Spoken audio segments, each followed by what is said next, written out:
এরপর রাষ্ট্রের কাছে আর যে চাওয়া নাগরিকদের, সেইগুলি হচ্ছে মানুষের মৌলিক যে চাহিদাগুলি, খাদ্য, বস্ত্র, শিক্ষা, স্বাস্থ্য, বাসস্থান।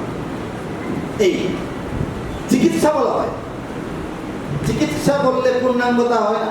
চিকিৎসা হলেও রোগী হওয়ার পরে চিকিৎসা দেওয়া, বলতে হবে স্বাস্থ্য। এটা কারেকশন করে নেওয়া দরকার আমার দৃষ্টিকোণ থেকে, ক্ষুদ্র চিন্তা থেকে বলি। আপনি চিকিৎসা দেবেন তো পরে, জনগণের স্বাস্থ্য রক্ষার জন্য আপনার কি ভূমিকা? আপনি কি নকল বন্ধ করেছেন? আপনি কি বিষ মেশানো বন্ধ করেছেন? আপনি কি ফ্রেশ ফল, আপনি কি ফ্রেশ দুধ, ফ্রেশ খাবার, ফ্রেশ ওষুধ নিশ্চিত করতে পেরেছেন? আরেকটা পার্ট হচ্ছে, হ্যাঁ, এরপরও মানুষ যদি অসুস্থ হয় তার চিকিৎসার নিশ্চয়তা রাষ্ট্র নাগরিকদেরকে দেবে। নাগরিকদের খাদ্যের ব্যবস্থাটা, খাদ্যের নিশ্চয়তা রাষ্ট্র দিবে। রাষ্ট্র তো বাসায় বাসায় চাল পৌঁছায় দিবে না, কিন্তু কোনো নাগরিক না খেয়ে আছে কিনা, খাদ্য উপার্জনে তার পথে কি কি বাধা আসতেছে এগুলি দূর করা রাষ্ট্রের দায়িত্ব। খাদ্য সংগ্রহে আমাদের সবচেয়ে বড় বাধা, আমরা খাঁটি খাদ্য পাই না, ঠিক কিনা বলেন? আমাদের দ্বিতীয় বাধা, আমরা চোরা মূল্যে আমাদের খাদ্য সামগ্রী কিনতে হয়, ঠিক কিনা বলেন? আমাদের 400 টাকা কেজি পেঁয়াজ কিনতে হয়, কাঁচামরিচ কিনতে হয়, 80 টাকা 70 টাকা কেজি আলু কিনতে হয়। হ্যাঁ, এটাকে নিয়ন্ত্রণ করতে না পারা রাষ্ট্রের ব্যর্থতা। এরপরে ক্ষুধার্ত কেউ থাকলে তো কোনো কথাই নেই।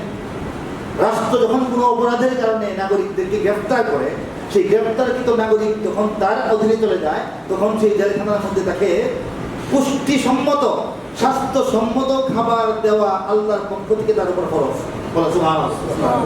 তাকে আপনি শাস্তি দেন, তাকে ধমকান, তাকে হালকা টর্চার করেন, অপরাধীকে তদন্তের জন্য করতে হয় নিয়মের ভিতরে, আইনের ভিতরে, কিন্তু তাকে ক্ষুধার্ত রাখা যাবে।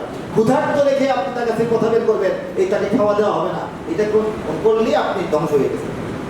খাদ্যটা আল্লাহর তরফ থেকে রাষ্ট্রের উপর নাগরিকের প্রতি অধিকার দিতে হবে।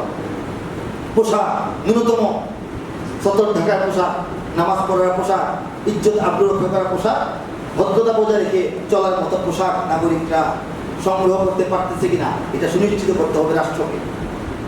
চিকিৎসা, স্বাস্থ্যের কথা বললাম, এগুলি কি করতে হবে? সংরক্ষণ করতে হবে, নিশ্চিত করতে হবে রাষ্ট্রকে।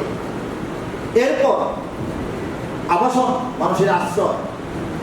কোনো ঘর নাই, কোনো বাড়ি নাই, ভাড়া বাড়িও নাই, নিজের বাড়িও নাই, আকাশের নিচে থাকতে হয়, এরকম একটা নাগরিক থাকতে পারবে না। এইগুলি রাষ্ট্রের উপর ফরজ। এটা শুধু সাংবিধানিক দায় না, এটা আল্লাহর তরফ থেকে সৃষ্টি হিসেবে, স্রষ্টার পক্ষ থেকে সৃষ্টিকে যারা রাজত্ব করবে, শাসন করবে, তাদের উপর এই দায়ভার দেওয়া হয়েছে, বলে সম্পূর্ণভাবে দেওয়া হয়েছে। এইগুলি আমরা খেলাফতের যুগে খুঁজে পাই। হযরত ওমর ফারুক রাদিয়াল্লাহু তাআলা আনহু তিনি বলেছিলেন তার বিখ্যাত উক্তি যে ফুরাত নদীর পাড়ে একটি কুকুরও যদি না খেয়ে মরে, সেটার জন্য আমি ওমরকে আখিরাতে জিজ্ঞাসাবাদ করা হবে, যেহেতু সে আমার সাম্রাজ্যের অধীনস্থ। কুকুরের বেলায় বলছেন, একটা কুকুর যদি না খেয়ে মরে যায়, খাবার না পেয়ে সে মরে গেছে, একটা কুকুর খাবার পাচ্ছে না, কোথাও হতে পারে না, হরতাল হলে তো খাবার পায় না। ঈদের ছুটি যখন হয়, কোরবানির ঈদের ছুটি, হোটেল টোটেল সব বন্ধ, তখন দেখবো যে কুকুরদের কোনো উপায় নেই, ওই খাবার পাবে কোথায়? উদ্দিষ্ট নাই, ময়লা নেই, ঢাকা শহরে মানুষ নাই, থাকে না। প্রত্যেকটা নাগরিকের উপর রাষ্ট্রের এরকম দায়িত্ব। সেই দায়িত্ব পালনে সম্পূর্ণরূপে ব্যর্থ। সম্পূর্ণরূপে কেন বললাম? আংশিক আছে, কিন্তু প্রত্যেকটা খাতেই পূর্ণাঙ্গ সাফল্য কোনো খাতে কোনো সরকার আমাদের দেশে দেখাতে পারে, ঠিক কিনা বলেন?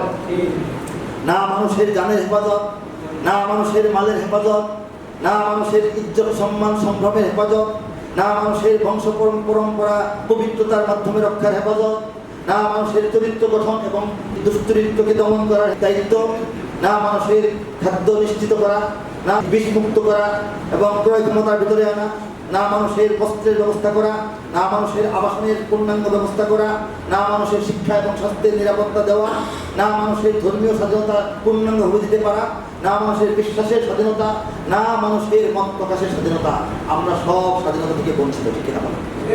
আল্লাহ বলেন এই বোধ, এই চেতনা যদি না জাগে আমরা সুনাগরিকও হইতে পারবো না, আমরা সুমুসলমান হইতে পারবো না, সুনাগরিকও হতে পারবো না, আমরা সুমুসলমানও হতে পারবো না।